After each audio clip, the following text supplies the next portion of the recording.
न्यायकर्ता 400 वर्ष दबोरा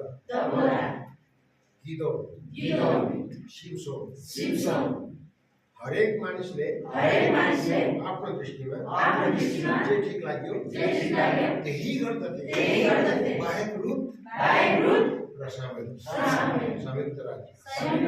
120 वर्ष पहिलो राजा साउल हृदयविहीन दोस्रो राजा दाउद पूर्ण हृदय तेस्रो राजा सोलोमन अर्धहृदय विभाजित राज्य 400 वर्ष उत्तर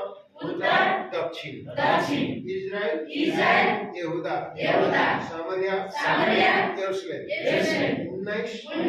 20 0 8 अगमवक्ताले भने जागर हो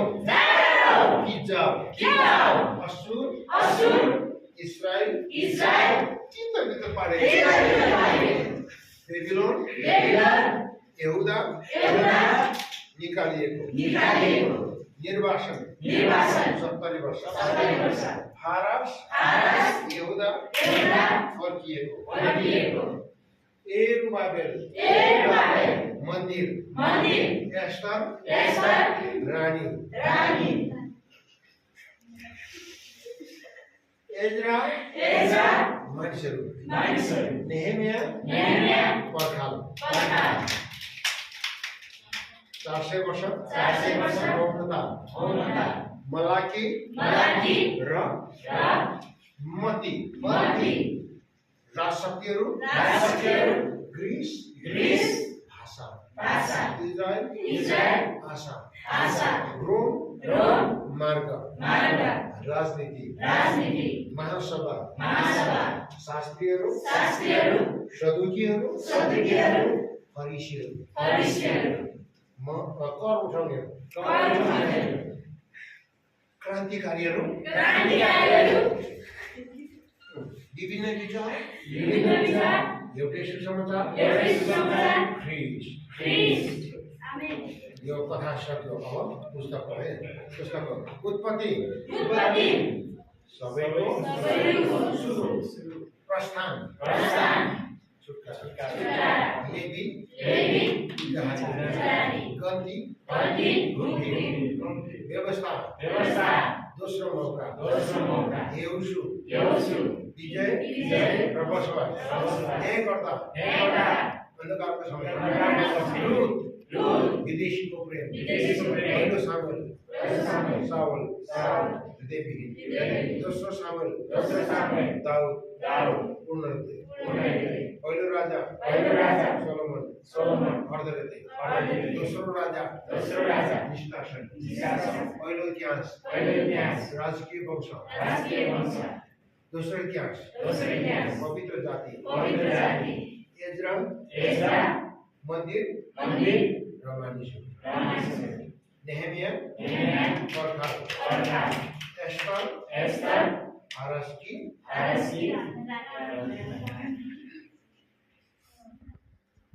अयुब भजन संग्रह स्तुति प्रशंसा हितोपदेश ज्ञान र बुद्धि उपदेश श्रेष्ठ गीत वैवाहिक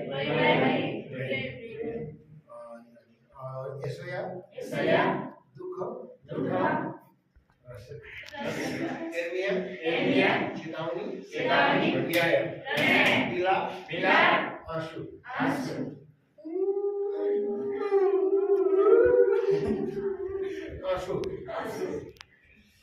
इज़िकियल जागृति दानियल सरकार र सपना होशे पत्नी प्रतिको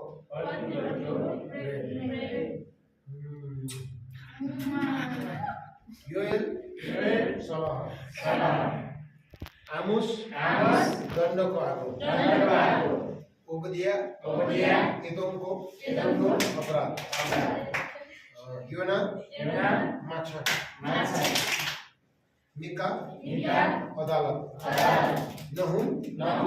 हिन्दको नाश हबकुक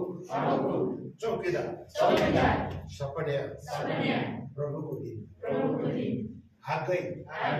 भविष्यको आशिष जकरिया मसीहा र मुक्ति मलाकी दशांश र दूत